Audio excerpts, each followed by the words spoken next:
Good evening friends, welcome to the Social Cocktail Hour. I am Nilesh.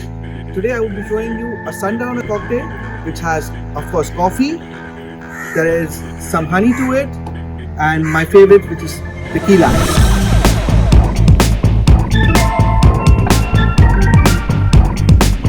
So what I'm going to do is we have to mix all the ingredients together. Since I don't have a fancy mixing glass here, we'll be doing it how we do it at home. The best equipment which I know to mixing is my home mixie grinder. So it's a very simple recipe.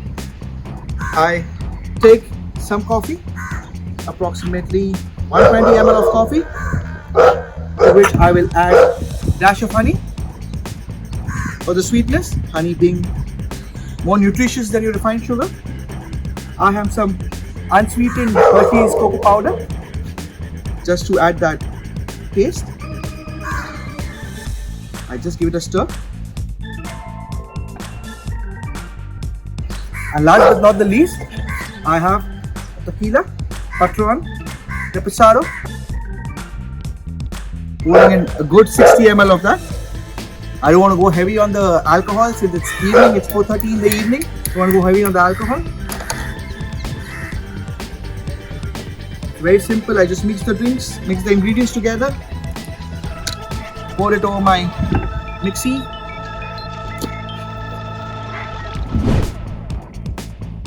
Oops, don't mind, we are at home and things happen. But I'm be serving it in a nice teacup with a ball of ice. Because I have to double strain the drink. Now finally I have a small munchie to go along with it, my favorite Jim Jam biscuit. And to garnish the drink, I will just cut a wedge of orange. Both. Spray the perfumes of orange. And just roll it in the glass. Have a lovely evening. As usual, stay safe, stay home, and drink responsibly.